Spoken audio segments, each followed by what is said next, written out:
We have started our YouTube channel. You can watch different programs in multi languages. Please subscribe our channel.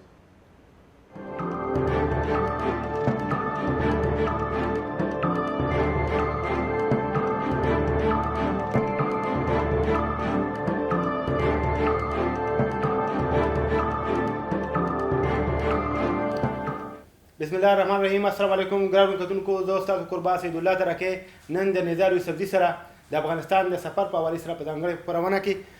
نزار لاله د ټول ناول خو تاسو ته د افغانستان نه پراتګ باندې په حیراني وایو.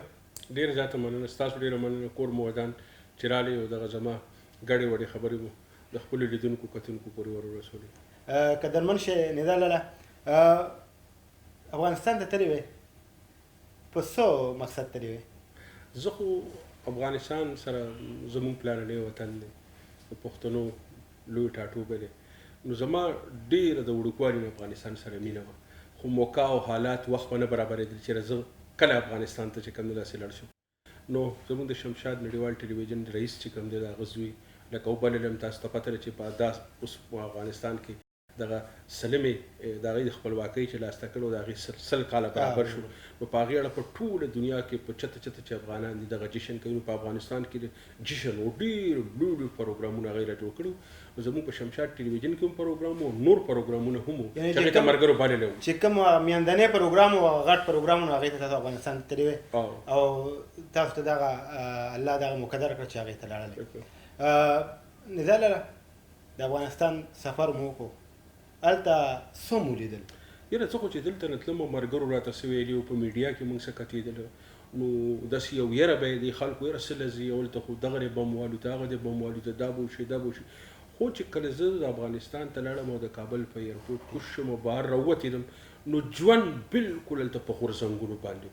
بالکل هغه څه چې ته دلته کې وینې لکه د مرګ دا لوبه خو په افغانستان کې د 40 کالو نه روانه ده، نو یو قسم دا بوم چې خلک ورسره عادت شوي هم دی. یعنې تاسو وایئ چې لکه مخکې کومه یره وه نایره ختمه شوې ده؟ یاره خو د افغانانو په زړونو کې لکه بیخي نشته، لکه زه ته خبره وکړم خلک سوله غواړي، هلته امن غواړي، خو خلک ژوند ته لکه ډېر زیات لیواله دی خلک ژوند ته. ته چې بهر وځې د کابل دا روډونه به تا ته داسې ډک ښکاره شي. بل کابل ښار کې ډېر کار شوی دی، په دې 13-18 کاله کې کابل ښار بیا ودان شوی دی په جدید بنیادونو باندې، د هغې ښار بنیادونه ته چې د هغې پراخه روډونه ووینې، ټرافیک پکې لکه پېښور په شانتې کې بې ترتیبه دی، خو روډونه ډېر ښه شوي دي، خلک پکې ډېر ښه دی. بل هلته کې زلمې کل ډېر لوی ډېر په لوی شمېر ځوانان دي، بوډاګان خو اکثر په جهادونو کې په جنګونو کې ځای شوي دي. بل دا هم یو عجیبه خبره چې پښتانه بچي هم ډېر راړي، افغانان ډېر بچي دي دا. نو بلا ډېر ځوانان دي، نو چې ته لارې کوڅې روډونه وګورې، لوی لوی ودانۍ به پکې صحیح کې، سرکاري عمارتونه صحیح کې، او د سیکورټي هم هغه صورتحال نه دی کوم چې موږ به سوات ته تلو، بونیر ته به تلو، په یو چک پوسټ باندې به خلک ودرولو، د هغه ځای د سیکورټي ادارو زموږ سره چې کومه رویه ده د هغې په مقابله کې چې ته کابل کې په چک پوسټ باندې تېرېږي، د هغې رویه ډېره بدله ده. د هغې رویه داسې چې تا ته په خیرالې ووایي، بیا تا ته یې وبخه چې ته کله ورخطېږي چې لکه ته مې ودرولې ستا وخت مو واخیستې، تا ته به وایي وبخه. نو د سیکورټي ادارو باوجود د دې چې د مرګ ډېره لویه یاره ده، څه وخت څه هم کیدی شي. زه چې په کومه ورځ ورسېدم هم په هغه شپه د واده په یو مراسمو کې هغه دماکه وشوه چې پکې 2 کسانو خپل ژوند د لاسه ورکړ او د 1.5 رسیوا په هغې کې زخمیان شو. هغه ډېره ناوړې واقع شو، خو د دې باوجود چې بله سترانې تا کابل کې بیا ژوند درلود، نو بیا ژوند په غورځنګونو باندې. نو د کابل خلک چې دی د تېرو 40 کالونو یعنې چې مونږ په میډیا څه وینو چې بالکل هر څه روان دي، داسې نه دي. کابل به زه تا ته دا ووایم که سوله راله، امن راغی، نو دا افغانان به په یو څو کاله کې د دنیا د سیالو هېوادونو سیال کې او دومره یو جدید ښار به ترې جوړ شي. هلته چې دا وړه وړه کالونۍ جوړې شوي چې موږ ورته په کوزه پښتونخوا کې کالونۍ وایو، لکه حیات آباد داسې ټایم، هغه چې ته وګورې چې په کوم جدید بنیادونه هغې جوړ کړي دي، د ژوند کوم سهولتونه په هغې کې شته، ته به بالکل حیران پاتې شې هلته کې. بل په کابل ښار کې چې کوم د پراپرټي ریټ دي، ریټونه چې کوم دي دومره های دي، لکه اوس هم افغانانو څخه ډېره پیسه را، خو لکه یاره ده هغې هغه پوره پیسه میدان ته رایستی نه شي، ځکه چې وایي یار نه لکه څنګه چې دا پروپاګانډا پرې نړیواله میډیا کې لکه تاسو خو دا خبره وکړه چې یاره هلته یو ژوند دی، خلک ښه په غورځنګ باندې هر څه روان دي، او دویم هلته ځوان کول دی، نو دا ځوان اوس د افغانستان خاص کر طالبانو د امریکای خبرې اترې روانې په قطر کې په دې باندې د خلکو سره تاسو بل خلکو سره ملاقاتونه زه خو یو خبره تاسو دا کوم چې ما دغه د ازادۍ کوم مراسم ولیدل نو تاسو یقین وساتئ چې زه ورځ رالم او یو غنټې لپاره په فوټپات کې ناستم په یو غنټه کې به الکان ماشومان ځوانان بوډاګان د هر چا په لاس کې به د افغانستان ملي بیرغ د هر څوک چې د افغانستان که ماشوم مو په خپل مخ باندې په یو طرف ته بل طرف ته په دې ننګي به د افغانستان ملي بیرغ جوړ کړو دا څیزونه پخوا په افغانستان کې دا نشنلیزم په دې شکل کې نه و لکه زه چې دغه ځاځي پارک کې پروګرام په مړه شپه زه ورته لاړم صرف ځوانان و په زرګاو ځوانانو چې سندرغاړي یا چې شاعر به صرف د افغانستان نوم واغست هلته به رسېله کې جوش په خلکو کې راغی ولوله به په خلکو راغی خلک به ودرېدل او چړچکې به را شروع کړي نو دا جدید افغان نشنلیزم چې دی هغوی په خپله خاوره په خپل ولس په خپل ډېر زیات مین دي څومره چې تا د سولې خبره وکړه ټول افغانان که سیاستمدار دی که خبریال دی که هنرمند دی څوک هم چې دی هغه سوله غواړي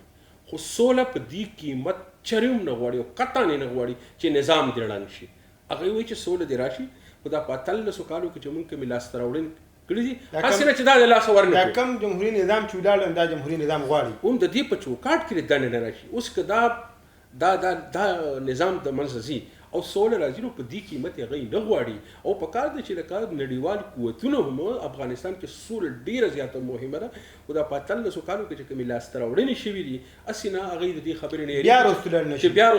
د مجاهدینو هغه دور رانه شي چې د یونیورسټي هم رانه وه سکول هم رانه وه کالج هم رانه وه اسپتال هم ایرپورټ هم رانه وه د کابل ټلویزیون هم رانه وه ریډیو هم رانه وه او هلته چې کنه لایبررو ته هم هورونه ورته کوه هغوی وایي چې نه هسې هغه بیا هغه طور ته هم راشي نظر له تاسو د 1800 کالو خبره وکړه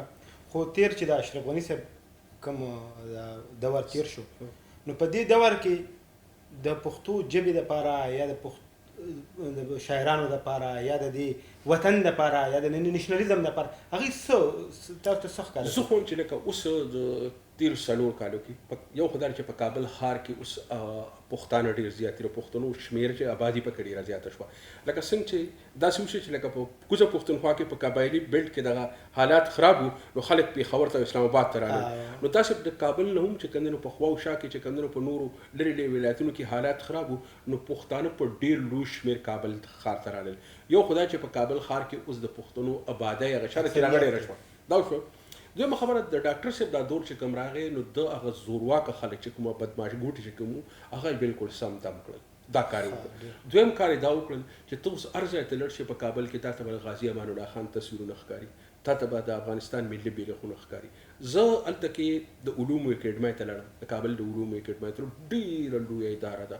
ډېر لوی میوزیم یې جوړ کړی دی ډېره لویه لایبرري جوړه کړې ده او په دومره شمېر د پښتو کتابونه چاپ کوي او علمي کتابونه چاپ کوي هغوی نظم نه چاپ کوي نثر چاپ کوي او دومره ډېر کتابونه چاپ کوي او د کوزي پښتونخوا پښتنو ته کوزي پښتونخوا پښتانه که زما خبرې اوري چې له چا که د پی ایچ ډي مقاله ده که چا نثر لیکلی دی په کار ده چې کابل له علومو اکیډمۍ سره رابطه وکړي او هغوی ورته ډېر په ښه کاغذ او په ډېر ښه پیکینګ باندې ما چې هلته هغوی کوم کتابونه ولیدل د هغې چې کوم معیار دی خو هغې ورله باقاعده یو کمیټي جوړه کړې ده هغه د هغه کتاب د مسودې جایزه اخلي چې آیا دا د دې وطن د دې خاورې د ولس په ګټه کې دی او که نه دی چاپ کولو قابل دی که نه چاپ کولو قابل دی نو بیا چاپ کړي زه هم چې په دې 4 کاله کې یعنې دا پیغام خو دې ولس ته بیا ورکړئ کوزو پښتونخوا خلکو له که د چا داسې مسوده یا داسې کتاب هغې لیکلي چې هغه د شاعرۍ یا د نثري او چې علمي کتاب هغوی د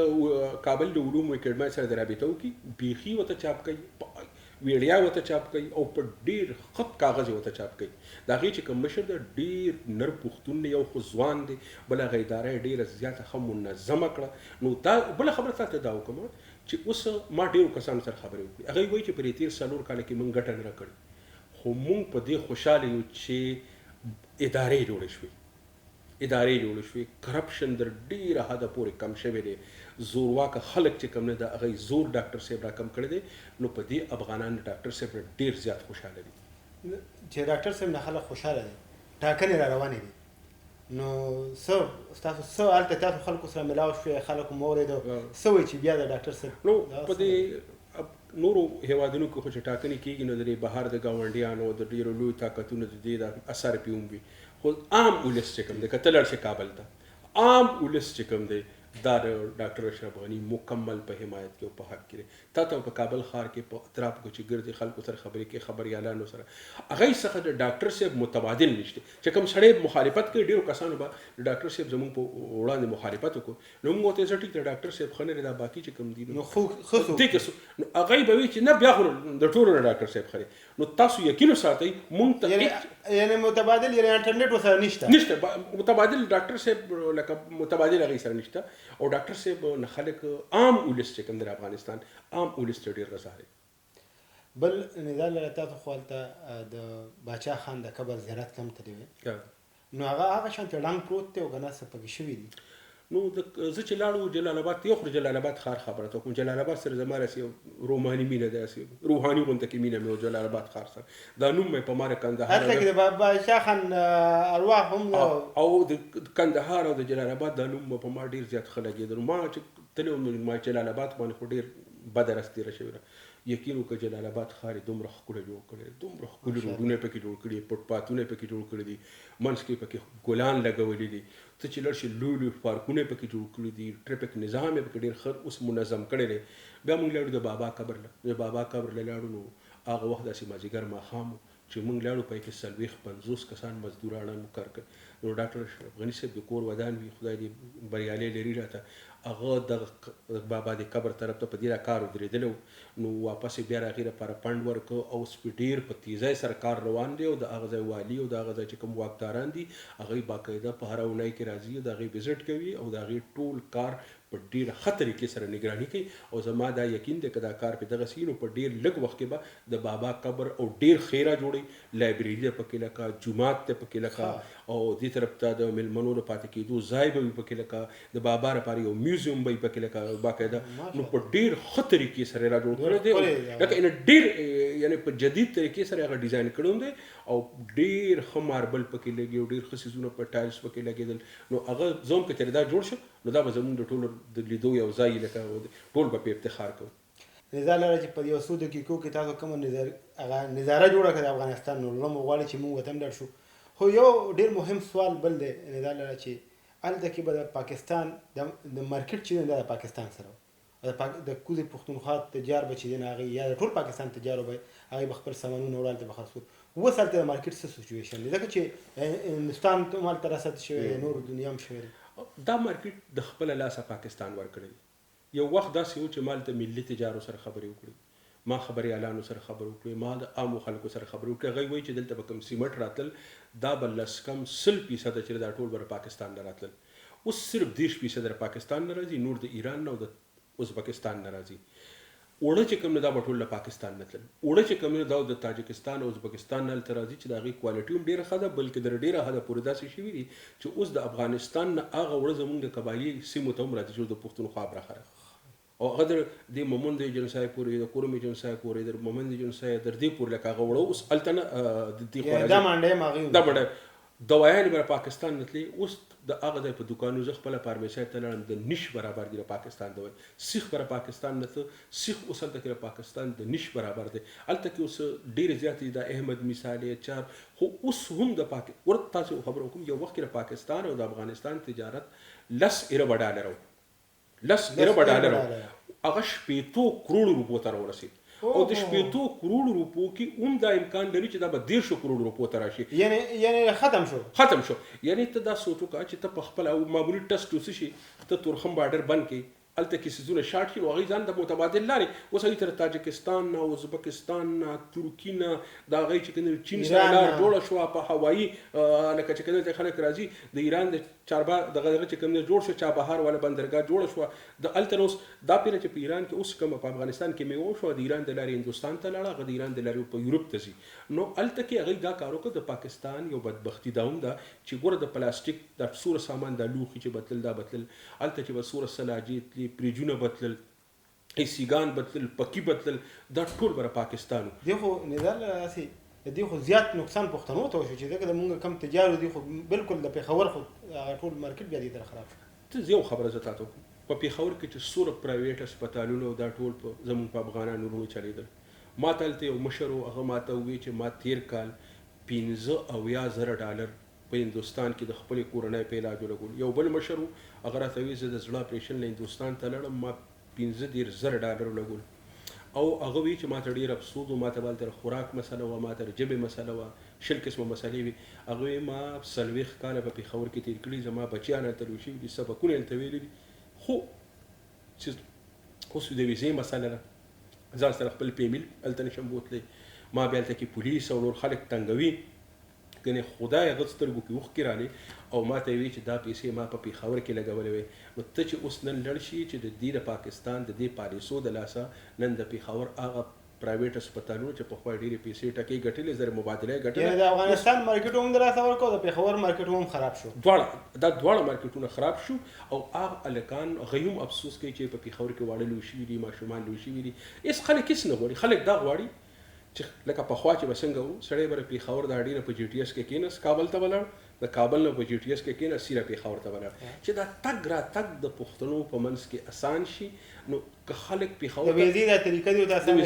ورته اسانه کړي د تګ راتګ کې پرې لارو کې تنګول را تنګول دې نه کوي. په پېښور کې او په کابل کې دا نه یوازې د پاکستان ذمهداري نه ده د افغانستان هم ذمهداري ده چې که د پاکستان نه د هغه هېڅ کمې جایزې ګیلي چې پاکستان هغه ډېره په غور په سوچ او اصل کې د دواړو هیوادونو په منځ کې بې باوري ده باور په یو بل نشي کولی اعتماد په منځ کې نشي کولی یو بل سره وعدې ګاټې وکړي خو بیا په هغې باندې قائم او دایم نه وي. نو د دې دواړو چې کوم د اسټابلیشمنټ پالیسۍ دي د هغې نه عام ولس ته ډېر نقصان رسي او عام ولس ته څه پښتنو ته ډېر نقصان د پښتنو ملي تجارت ته ډېر نقصان رسي د پېښور مارکیټ ته نقصان رسي د جلال آباد د کابل مارکیټ ته نقصان رسي.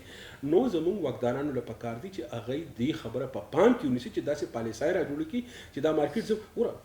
نن په دنیا کې جنګ د مارکیټ دی. تاسو وکتل د امت مسلمه ډېر نوم هوا ووتېره د ټولو خبرونه هوا ووتېره چې دا دنیا د مارکیټ دنیا ده خلک خپل خلک نوي مارکیټونه ځان له ګوري. او پاکستان عجیبه خبره ده چې پاکستان سره یو ګاونډي چین دی. چین که دته هغه ګټې لاس ته نه راځي چې کومې افغانستان کې راځي بل ګاونډي هندوستان دی هغه ګټې دی د هندوستان نه نشي لاس کولی کوم چې د افغانستان نه بل ایران دی. نو په کار داره چې په افغانستان کې امن او سوله راشي دا د پاکستان دپاره ډېره زیاته ضروري ده د دوی دپاره بیا یو ډېر ښه مارکیټ دی ته میلاو دا ډېر ښکلی پیغام نظر لره ستاسو دی او مونږ دا امید لرو چې ستاسو دا پیغام او داسې د ټولو پوهانو پیغام چې هغه د افغانستان او د پاکستان واکدارانو ته ورسي چې الله دې امن راولي او دې